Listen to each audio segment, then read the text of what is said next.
Greetings, people who understand the dangers of crazy glue.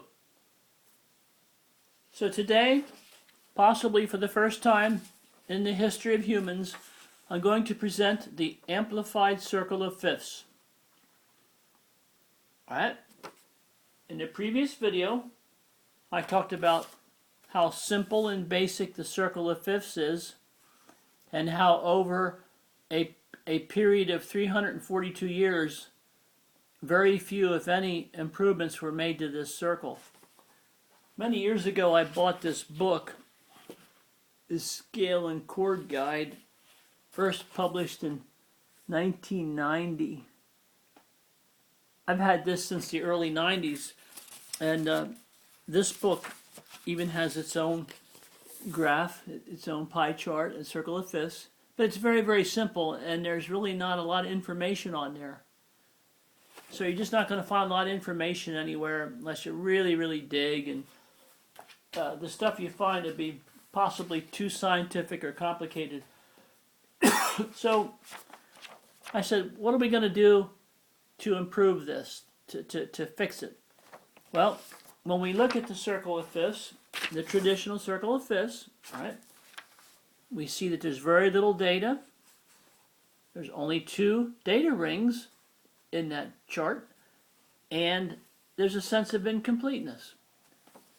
Now, to fix it, as I mentioned previously, we'll consider the harmonic series because of the emphasis on the minor third interval. We'll consider a sense of space, openness, closedness, and we'll consider psychology. It sounds a little weird, but that's important because one of my heroes, Carl Jung, used the mandala for his own personal growth. He drew many, many, many of these, and this is just one, the mandala, and we'll get into that, but that has psychologically has something to do with this project. All right? So now, what do we do? How do we start? How do we even start? There's hardly anything here. Well, we add data. We add data. We add 2 new data rings, all right? We want to add an outer data ring, which will represent tones, and we want to add a diminished data ring, all right, which will denote tones or chords, all right? That's what we want to do. And we want to keep in consideration the minor third interval, which I always do no matter what project I'm working on, because it's already being used. The minor third is already being used in the traditional circle of fifths, all right? It's already being used, and also because of the emphasis, once again, that the harmonic series places on this interval. So you see what we're going to do? We're just going to add data. Right? We're just going to add. That's how we start out. And what do we get? And here it is. Okay, I know it looks a little cluttered. Might look a little clunky. But this is the amplified circle of fifths. The amplified circle of fifths. Let's zoom in on here on a slice. All right. Here's your pie chart slice. All right. And what we did was we added an F sharp here below this A, which is the relative minor of C, which is the relative minor of E flat. Now you see already what's happening just by doing that. Already you see some interesting stuff.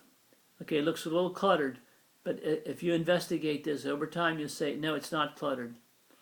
All right, so what are the features of the amplified circle of fifths? All right, well, there's general features and there's quadrant related features. All right, so let's look at the general features. I'll just set this down so I can show you the chart. First of all, there is uniform level or ring to ring change, and it is minor third based. Uniform level change from data ring to data ring. Do you see that? It's uniform throughout the chart. It's uniform. It is not contrived. It is not haphazard or happenstance. All right? The harmonic series now is the beauty and force of the harmonic series has already come into play. All right? Uniform level change. The second thing is we see 3 consecutive relative minor relationships in one slice. Right here. All right? Now that minor sign, I'd have to white out that, but I didn't want to bother with it. So if you have an A major, and you have an F sharp minor, then you have your relative major and your relative minor. Here you have your relative major and your relative minor. And here you have your relative major, relative minor. You have 3 consecutive relative major minor relationships in each and any slice. It's just the same as you go all around. It's the same. All right. The third thing we have is general feature. We have the aggregating slice. Remember my system of subject and aggregating tones and scales from previous videos? The aggregating slice is the offset vertical inversion of the subject slice. Subject aggregating from my previous videos. Now let's blow it up. Let's take slices, 2 slices, and blow them up. You see, your subject slice, all right, is the offset vertical inversion of your aggregating slice. You see what you have here? You have your tones, right? You go like this, and it's an offset because one level, you see the levels are offset, the donut ring levels are offset, but it's the same minor third setup. You go like that. All right, that's your aggregating. You go back to your subject slice, all right, and that's what it is. It's an offset vertical inversion, and it's okay, it's fine, and it will work. All right. Now, the fourth general feature is the diminished and diminished seventh chords are realized. As soon as you add data, you have, let's say you take the E flat out, here you have a diminished chord, or you cover the F sharp, here you have a diminished chord. And then if you add all the tones together, use them all, you have a diminished seventh chord, and it goes all around the chart. It's all the same, all around the chart. Diminished seventh chords and the diminished chords are realized. Boom, they pop up. Now, the fifth general feature is the diminished, all right, data ring. All right, this is called a diminished data ring here. All right, can be used to determine specifiers for each key, or you would say accidentals. I call them specifiers. Sharps and flats, I call them specifiers, but you would call them accidentals. All right, so this diminished ring will be used, all right, to determine the sharps and flats for each key or tonal center. Now let's blow it up a little bit. All right, we're blowing it up a little bit, and you see if you have an F major key here, all right, your tonal center is F, your first flat will be B. Now the specifier symbol doesn't matter here in the diminished row. It's just the tone. We're only concerned with the tone. If you have the key of F, your flat will be B. You see? If you have a key of B flat, your flats will be E flat and B, because this is your principal line. This is your principal line on your chart, and I didn't color it because I didn't want to mess up my pretty chart. But on your chart here, this is your principal line, and each amplified circle of fifth will have a principal line, and that's where it is. All right? Now in the key of C, for example, we know, all right, from Western music theory, that there are no sharps and flats in that key signature, no sharps, no flats. So when we go to G, we say, well, what is the key signature for the key of G? You have to offset, you have to move over one because C is blank. So you move over one. Now, if you don't understand that, all right, let's move to the full amplified circle of fifths. And you see here that your F is your key, your tonal center, and here is your B flat. If you have the key of B flat, your specifiers or your flats would be E flat, B flat. You see, they're inclusive. You got to go back and you got to pick it up. You got to move back to your principal line. And if your key is, let's say, A flat, all right, your specifiers are indicated in your diminished data ring. Your flats would be D flat, A, E flat, and B flat. You see how that works? Now over here with your keys here that use sharp specifiers, let's say you have the key of G, and you have to offset because remember C has no specifiers. So your offset is the key of G uses F sharp. That's the sharp symbol on your music notation paper. If your key is D, all right, you go back to your principal line. That's where you start, and your sharps would be F sharp and C sharp. If the key is A, right? Now remember, this doesn't count because you have to offset. Remember the C offset, the blank. So if your key is A, you go to your principal line, and you see your sharps. F sharp, C sharp, G sharp. I hope I'm speaking right. And that's how you determine your sharps or flats for your keys using the amplified circle of fifths. I've done it many times. It works. And you don't need to have more than one chart.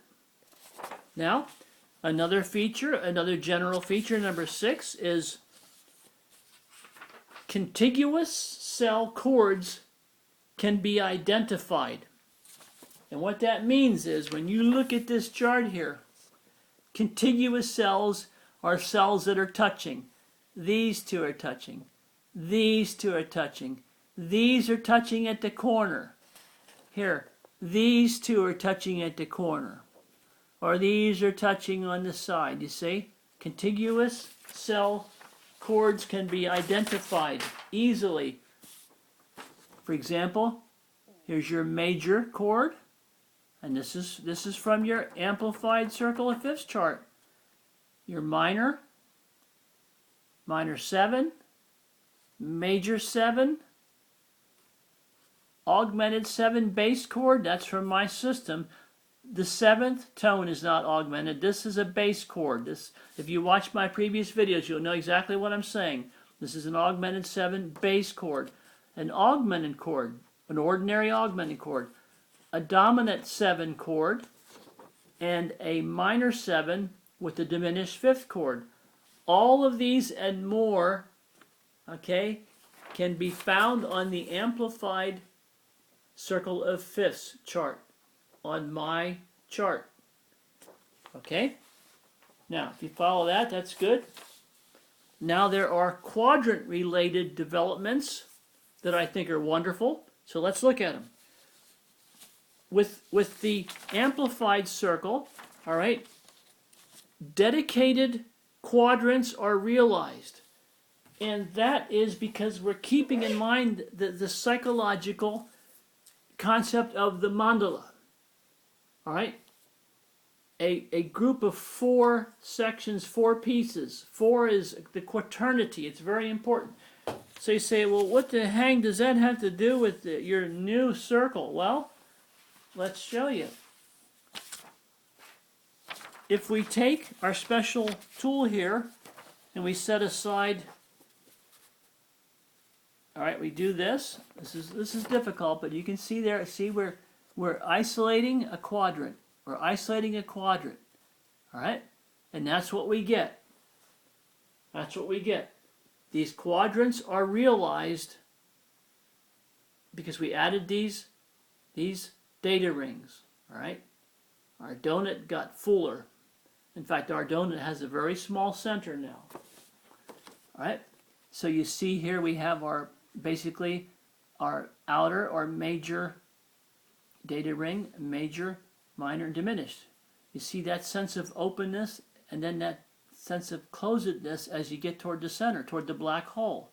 See, everything gets smaller and gets sucked in. And you see the diminished chord here, the diminished 7, it can't be reduced anymore. It can't get any tighter, any smaller.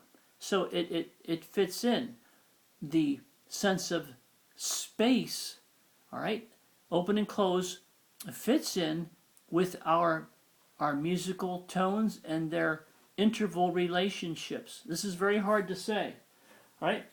Now, the second quadrant-related feature is each quadrant contains all 12 chromatic tones. All 12 chromatic tones are in here. C, C sharp, D, D sharp, and harmonic, D sharp, all right? E, F, F sharp, G, G sharp, all right? A sharp, or B flat, whatever. And C, there it is. All 12 chromatic tones are in one quadrant, and it doesn't matter. You can move your thing all around. You can move it all around your little handy tool, and it's still going to be the same. It is uniform. It is uniform. I don't know if you can see this correctly. This is like, there you go. Okay, the third quadrant-related feature is each quadrant. All right, let's do this. Each quadrant contains all 3 diminished 7 chords, because there are only 3 diminished 7 chords. C diminished 7, C sharp diminished 7 or D flat, and D diminished 7. Each quadrant has one of each. C diminished 7, the tones of the C diminished 7, all right? The tones of the D flat or C sharp diminished 7, and the tones of the D diminished 7. Each quadrant contains that, without exception. All right? And then the fourth quadrant-related feature, all right, is within any given ring, all right, here, within any given ring, well, let's put our handy tool back on here so we don't get confused. All right? Within any given ring, outer, major, minor, diminished, all right? The intra-ring, all right, intra-ring tricell tone groups yield a pattern. Now, what does that mean? In other words, within any given ring, the intra-ring tricell tone groups, that's these are 3 cells, tricell, they yield patterns. They give us patterns. All right? Well, for example, with your major, all right, your major F, C, and G in your major tone ring, all right, these chords give you these, well, these are the chords, and give you these tones, and cumulative, you get these, and you see that the absent tones are the ones in the outer ring and 2 of the tones in the diminished ring. You're going to see a pattern. If you have your major tricell chord tones, the ones that are absent will prove to be these 3. You have to study this on your own. And these 2. All right, the ones that have specifiers. See, the non-specifier one is included, but if you look at the minor tricell group, you get your chords, you get your tones, and what's absent? The 3 tones in the outer ring, and the same 2 tones in the diminished ring. If you take the tones of your diminished tricell group, all right, here's your diminished, all right, I have this blown up from the chart. I made it bigger. You have your chords, your tones, all right, and what's absent? Well, only the 3 tones from the outer ring. So when you take, in other words, all the tones of your diminished, this is hard to do, bear with me. When you take all the tones of your diminished ring, your tricell group here, all right, and you add them all together, you put them all together and you map them out, the only tones missing in that chromatic scale are these. And they appear in the outer ring. It's a beautiful thing. It's just a beautiful thing. Right? And then in the outer ring, this is pretty cool. In the outer ring, you take your tricell group here, you have your chords, you have your tones, and the absent tones are, all right, your 2 diminished tones that I mentioned, all right, those are missing.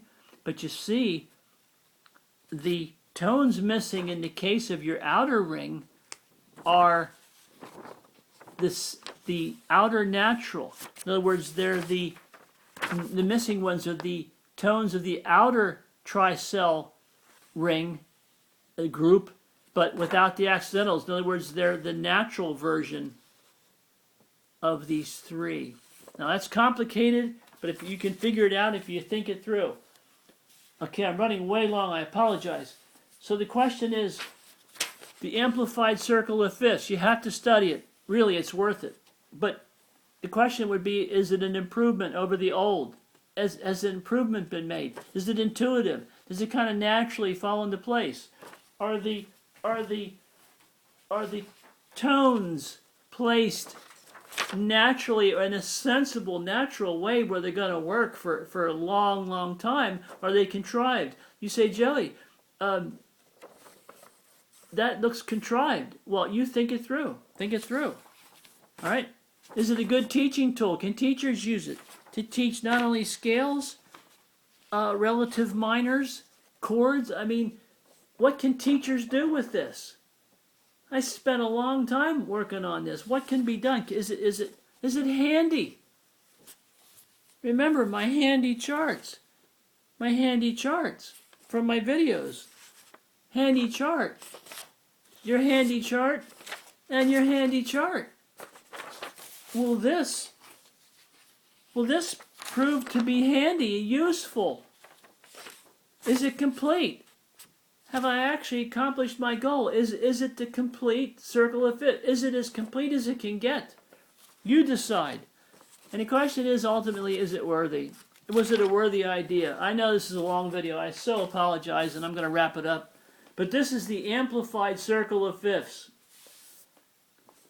And if anybody's going to try to take my idea and publish it, and please don't do it. Please contact me, let me know, because this is years worth of study here. And this is the amplified circle of fifths. And I so apologize for taking too long, but that's the best I could do with the circle of fifths. Thank you for being incredibly patient, and I hope to see you soon.